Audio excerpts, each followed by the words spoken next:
Hello everybody and welcome to another exciting episode of Radiorama, where I show you how to work on radios, radio-based electronics, stereos, maybe a TV if I can get one in, record players, that kind of thing. Ho ho ho, it is almost December, and so I put up all my Christmas decorations. We're kind of nuts about Christmas lights around here, so they're all over the yard, all in the house and everything. And this is also the month that the museum that I volunteer at is having a big event, and includes an auction with about 100 pieces.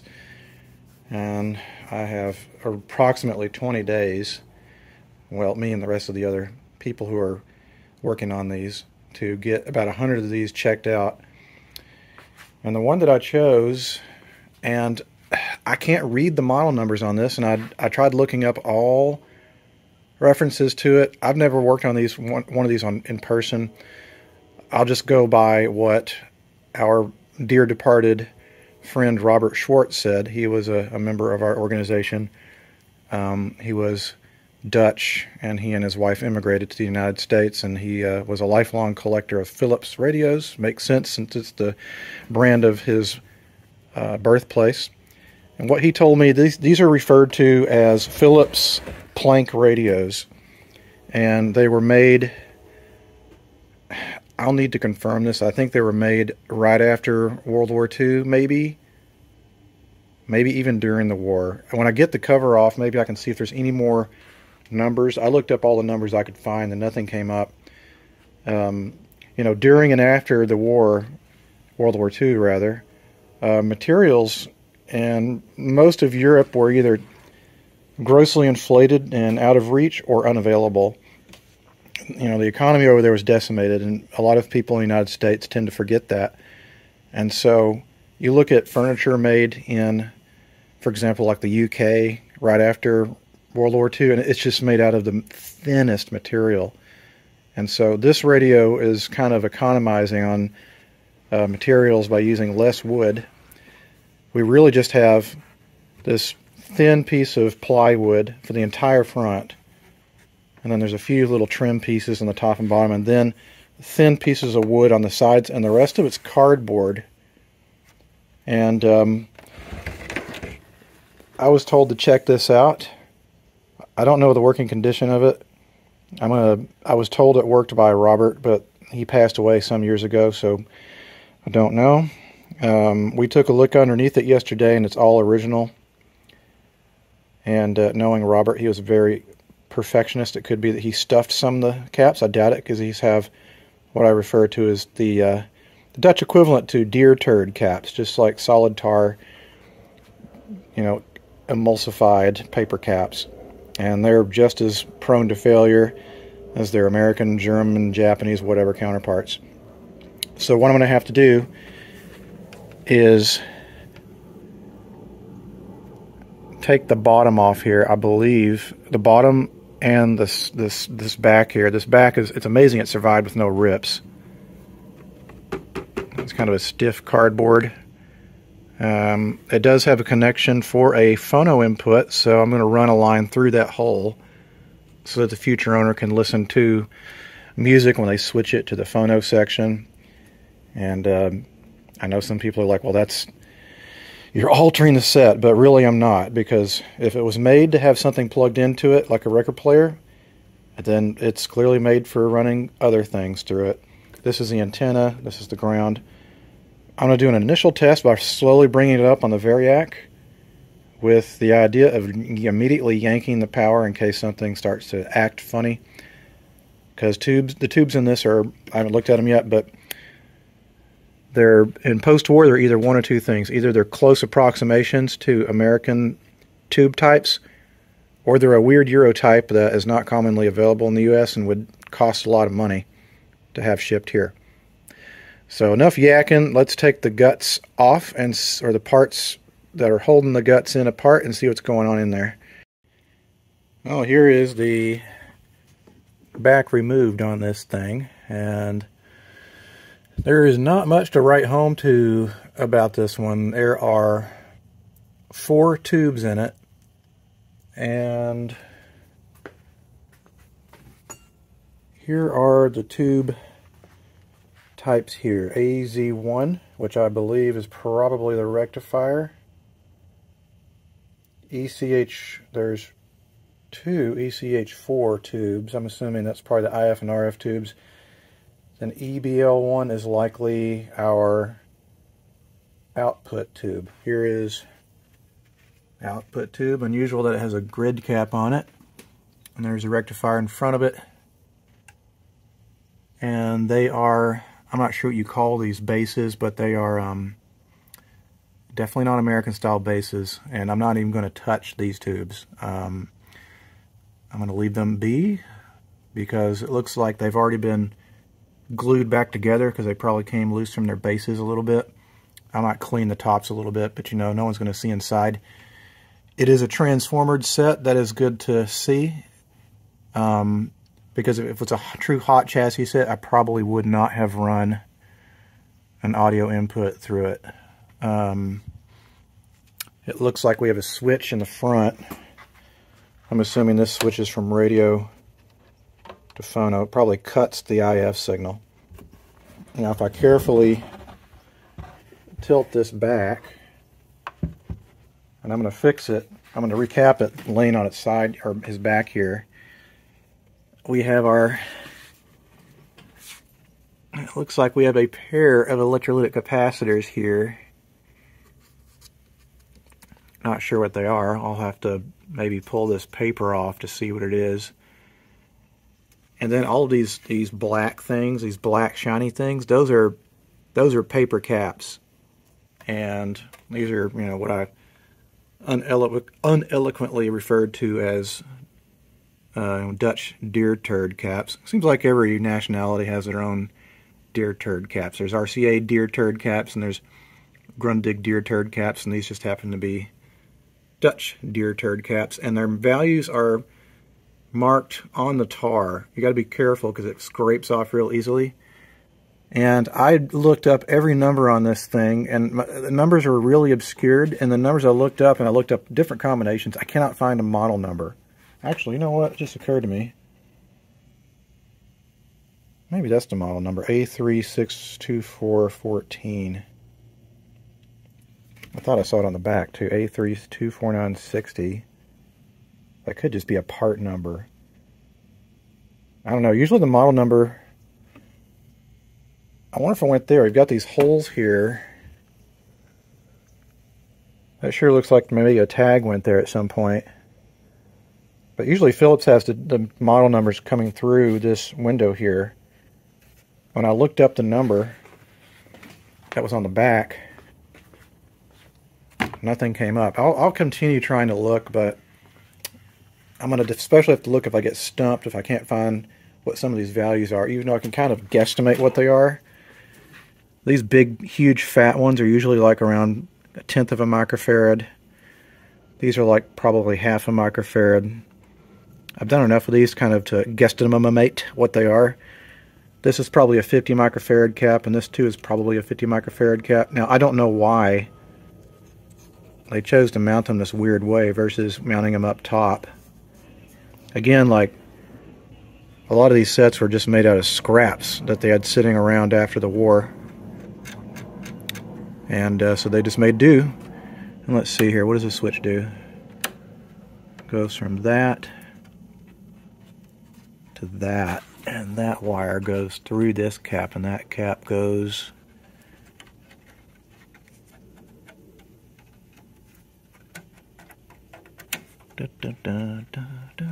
yeah, that goes to the IF section. So that's definitely the switch between phono input and radio input. So I am going to bring it up on the Variac to see what its condition is. I suspect it probably still worked.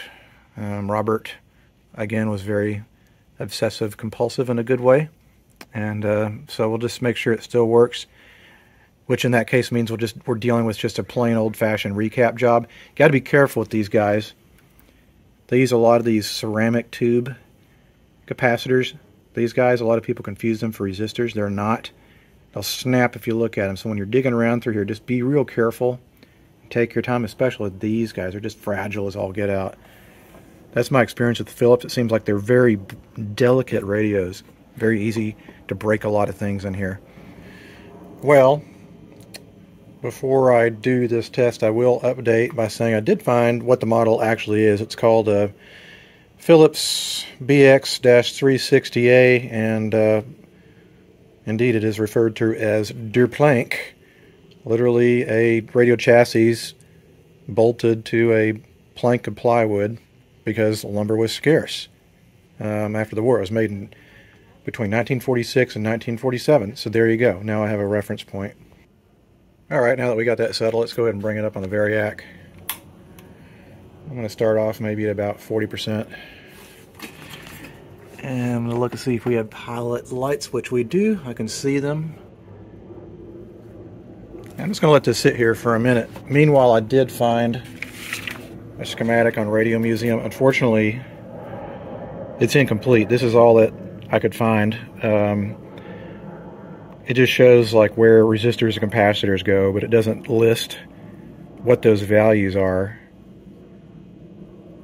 I'm not sure what all this crap up here means. I'm guessing maybe it's pin voltages. I don't know. Without the rest of the documentation, it's kind of hard to tell. All right, let's bring it up to maybe about 60%.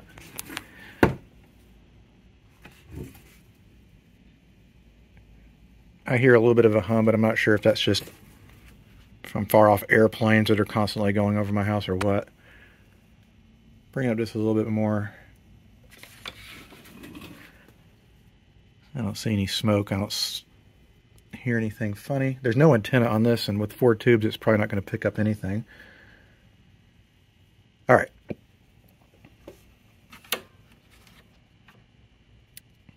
That is full power.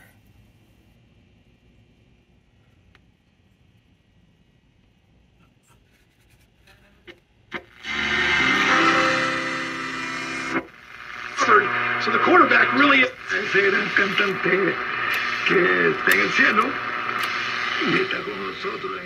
I was totally wrong about that. That's a tone switch.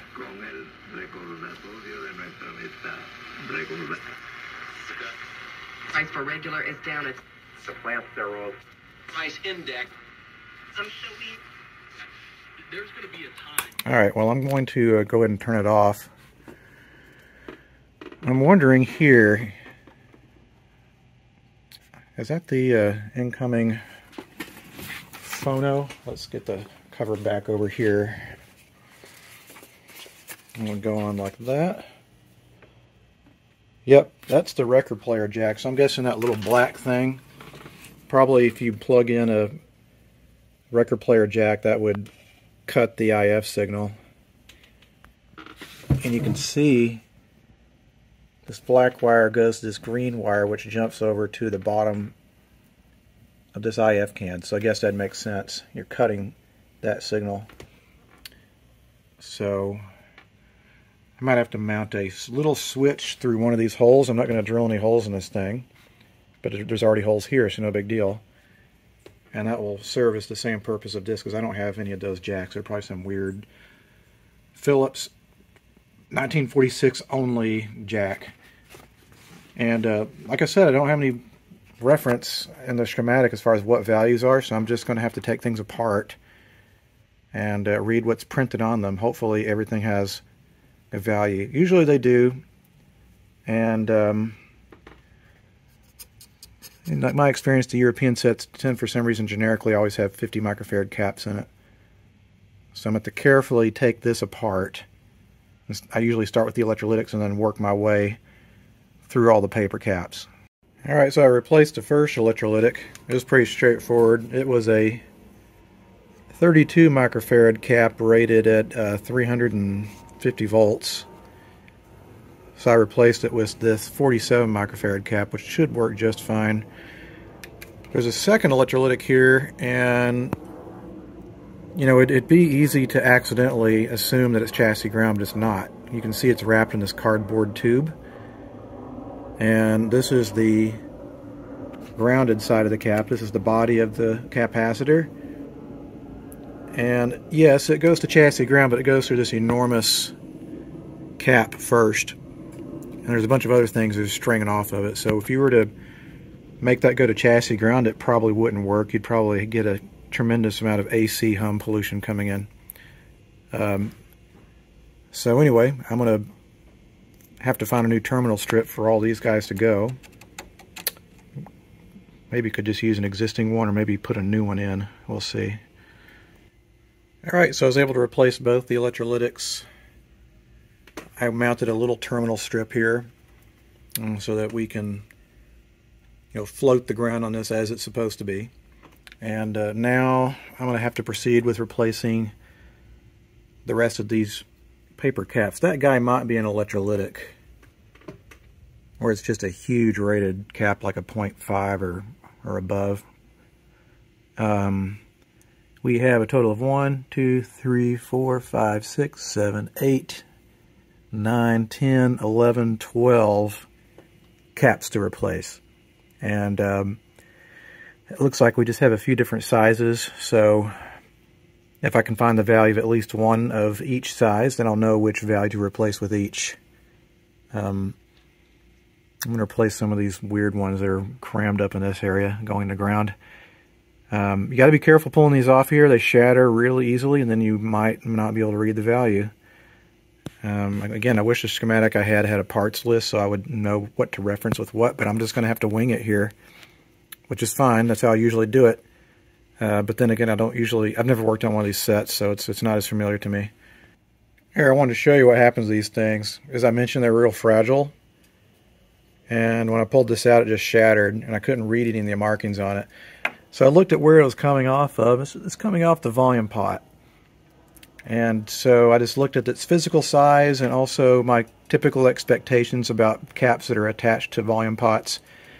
And so I put a 0.01 rated microfarad cap in there and tested the set. Still works fine. You should always test when you're not totally sure if what you replaced will work. And that way you won't get too far along on the recap job and then have a set that doesn't work and you don't have a reference point of where things stopped working. Because if the set's working and then it, fails to work after you work on it, then you've done something wrong. So you have to find out what you did. Now I'm going to replace this gigantic jumbo thing here, and hopefully it's not made out of tar. It's got a plastic sleeve on it, so I'll probably be able to get that out no problem without causing damage. Alright, I'm getting into the thick of this thing, and the problem I'm running into is that the markings on these parts is really difficult to read. I just barely made out that this is the positive end of a 100 microfarad cap rated at 12 volts. And so I put a 100 microfarad cap in its replacement. And I pulled one of the deer turd caps out, and the writing is very difficult to read here. Now, there's another one in here that I could read more clearly, and that says 39K, so I'm assuming that is 39,000 puff, which would give me a basically a 0.04 cap, 0.047 microfarads, or well, 0.39, I don't know, 0.039. This looks like it says 820 something. I'm thinking it's probably 82,000 K, which would give me, I have to look up I'm terrible at translating stuff here. 82,000. I think that's close to close to a 0.1 rated cap. But in any regards, what I'm going to have to do, since I'm not 100% sure about these values, is I'm going to have to replace one part at a time, plug it in, make sure it still works, and go on. This is a little more time consuming, but luckily the value of your paper caps oftentimes isn't super duper duper critical. You can just about put anything in it, and it'll tend to work within reason. Where it's going to make a big difference there is if it's in a tone control. If you get the wrong value there, that will change and alter the tone quality. Given that this has kind of a crap speaker on it, it's not like you're losing that much anyway, but that's where you really want to pay attention. And also if you have this is not the case here, but if you have a grounding cap, like a cap that goes from one end to AC line the chassis, that's critical. But this is a transformer set, so we don't have to worry about that. Here's another one of these caps here, and you can see it says L47K. You don't need to worry about the L or any of the crap that comes in behind that. Damn it, focus. Anyway, it says L47K. I translate that as 47,000, which is 0.47 microfarad. Now I'm about halfway done with the recap job, and after replacing enough of these, I now kind of know what the values are according to size. This size seems like they're all rated at 1/10 of a microfarad. These sizes seem to be somewhere around the 0.04705 mark, which makes sense. They're about the half size of those guys. And so it looks like we have a couple more of the 1/10 of a microfarad caps, a couple more of the 1/2 of a 1/10 of a microfarad, and a few oddballs in here, including this guy. I don't know what that is. It's some sort of flat thing. I'm assuming it's a capacitor. It's also wrapped in that weird tar crap. But how many we got left here? We have 1, 2, 3, 4, 5, 6, 7 caps to go. So, a little under halfway done. It's a little more time consuming because, again, this stuff is so fragile, and just digging it out of there without damaging anything is kind of a challenge of itself. Okay, so all the caps underneath have been replaced, and I'm reminded why I usually hate working on Phillips. These are really delicate little sets, but the good news is that it actually works pretty well now. It worked okay before, but I think this new recap job just improves the sound quality just a little bit. I'm surrounded by social. That's in short, we killed 15 people. The follicle. It's kind of remarkable how sensitive it is, even though it doesn't have an antenna, and it's only got 4 tubes. I'm assuming those tubes probably have multiple sections each, which would explain why they probably give the performance of more than just 4 tubes. I'm not sure what the situation was for the Dutch electronics industry. I know that in Germany there was a tax that you had to pay on the radio per the amount of tubes it had, and so to skirt that issue, they'd cram like 2 to sometimes 3 different sections, or the equivalent of 2 to 3 tubes per bottle, per tube per se. Now the next thing I'm going to do while I'm under here is disconnect this lead to confirm that that is the lead that goes, or that basically contributes to IF signal. So then I want to add the little switch for the audio input, that can connect and reconnect this, because it just goes with this lead here. And I'm assuming when I insert the banana jack or whatever it was that would have originally come with this, that it would have caused either something to come together or separate. We'll find out when I disconnect this. Well, I was wrong. That's not the case at all. Instead, this resistor, you pull that off of the other side. And the only thing I can figure is maybe when you plug the record player in, it grounds out this guy. That'd make sense, wouldn't it? Let's see. By 40 times. Nope. That's not the case whatsoever. Alright, so the switch needs to be installed between these two. In fact, you know, one thing I'm wondering about, this is a transformered set, and usually if you run a line in directly, the signal coming in from your audio device will just automatically cancel the IF signal.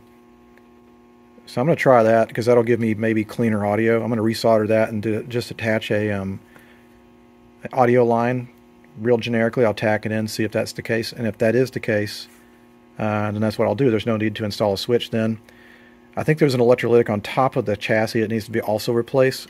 I also need to clean up the volume controls and the contacts with some contact cleaner. Wow, this is sensitive. If I get my hand near it, I become part of the radio circuit. How nifty. Alright, indeed, the audio signal coming in through my Bluetooth is enough to cancel out the RF signal automatically. Identical twins from the second wife.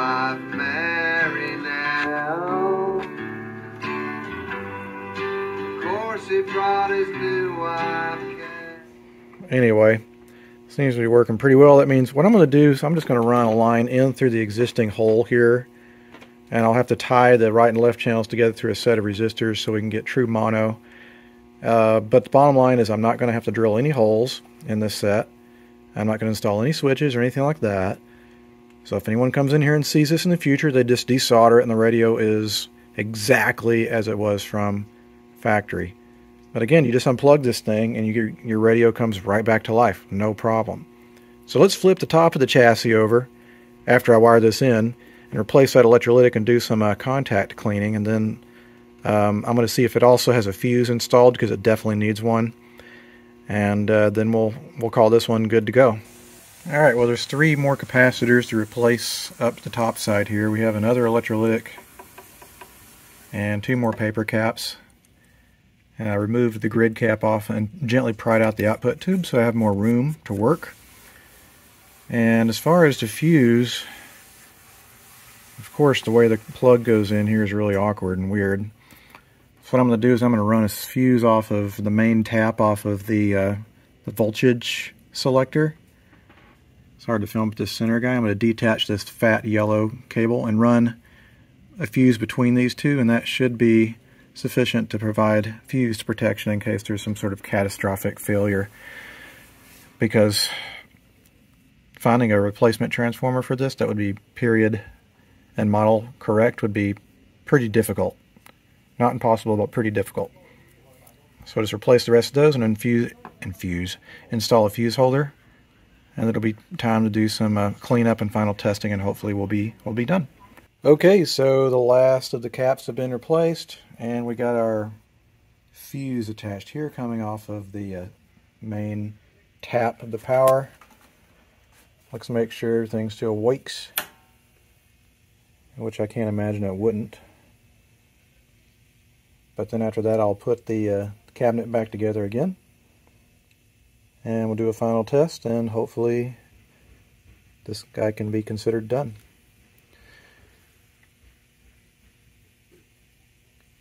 It's not the fastest warming up radio I've ever seen, by the way.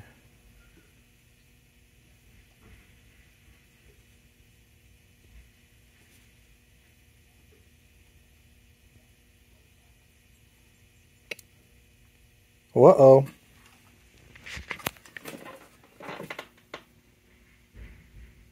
Something's not working.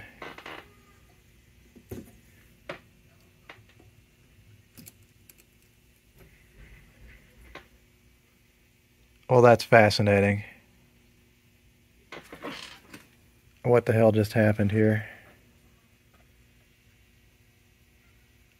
Why are we getting no radio?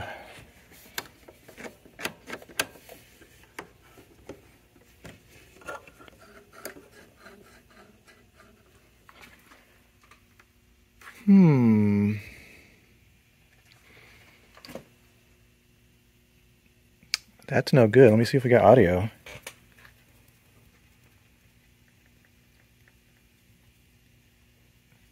I don't know what the hell I did here. This doesn't make any sense. Ugh, crap. Well, that's embarrassing. I'm going to have to figure out what's going on here. Well, I think I'm just guessing here, I found an issue. I've seen this in Motorola sets, but none others. The fact that we have an electrolytic that not only mentions its microfarad rating, but also its hertz rating. I mean, that makes sense, right? It would be rated for 100 to 60 hertz, somewhere around there. But it makes me wonder, is there a coil inside of this thing? I tried resoldering the end, getting no connection. So what I'm going to do is I'm going to cut it open on my vise and see if there's actually a coil inside, and see if that's the case. And probably there's an electrolytic on one side and the coil on the other. The set's not going to work without this. Now, the other thing that's a little concerning to me is the possibility that one of my tubes has gone bad somehow. And I don't have the adapters to be able to test any of these guys. One of the members at the museum does. I'm going to have to take it in there and have him test it. This is really disappointing. I was like 99% there, and now it seems to be having some issues. Well, I cut that electrolytic open, and it's just an electrolytic. The only other thing I could think of, and this is just really stupid, is maybe I got the polarity wrong. Now, I'm going to know if I get it wrong, because there's real voltage on that, and it could blow up. So I'm going to kind of stand back here and be prepared for fireworks.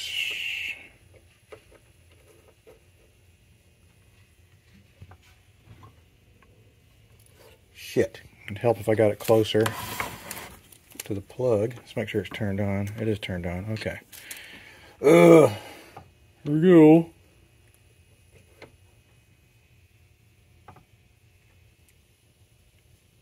Again, I'm standing back here.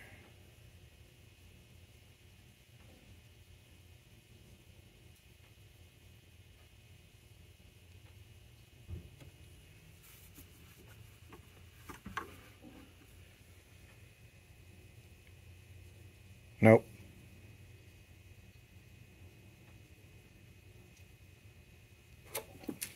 Something is horrifically wrong. Let me see if this is going to discharge, because it sure was before.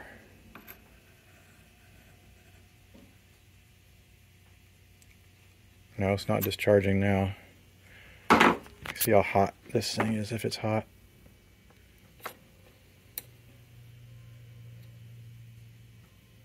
It's warm. So that's definitely the wrong way to have it in. Fuck. This is so goddamn aggravating. I don't know what the hell I've done here. Ugh. Alright, so I have found the problem, and now I need to I've diagnosed the issue, but I need to find out what is causing the problem here. So on one electrolytic coming off the power transformer, I get a healthy amount of voltage here. I get about 280 volts. That looks about right.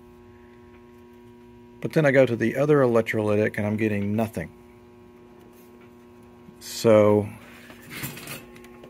what I'm going to have to do is trace everything coming back from there to see where the problem could possibly be. It looks like that goes both to this resistor here, and then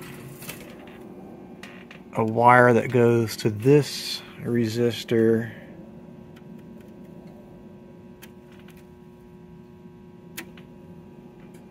And then that is attached to, this is all coming off the rectifier tube. So there's a connection somehow that has gotten lost in here. Again, we're getting zilch B+. Let me just see if it's anything wiggly or loose.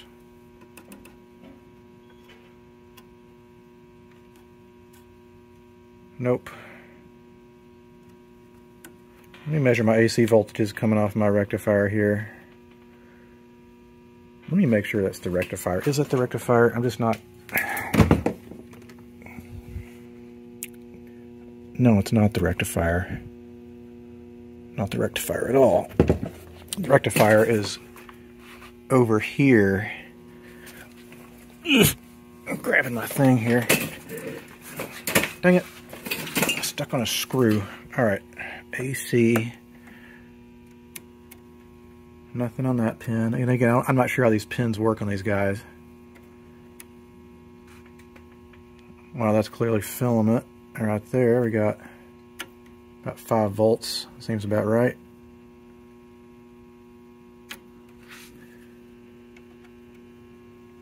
Well, that's 6 volts. That's probably filament. We tried DC.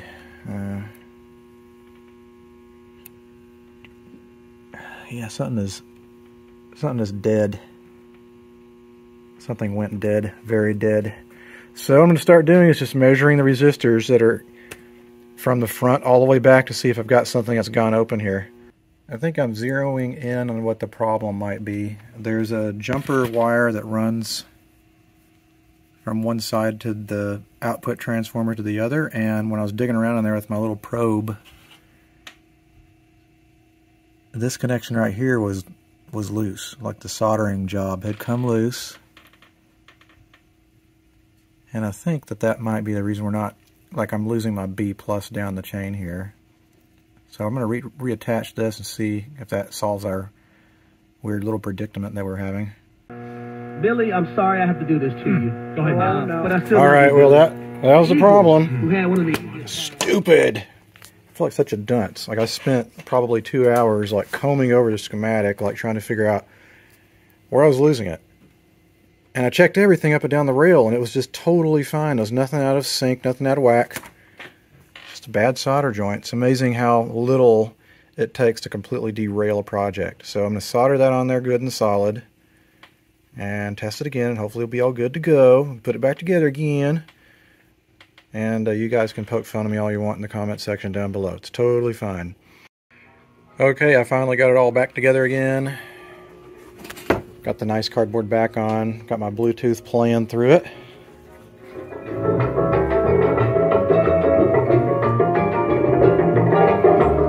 And if you decide you don't want to listen to Bluetooth, you can just unplug it. And you get radio. They missed it. Self-defense claims set Cal Rittenhouse free. Last 30 years, I've averaged 9.6. Anyway, it works pretty well. I'm going to let it sit here and play for a few hours just to make sure everything's burned in real nicely.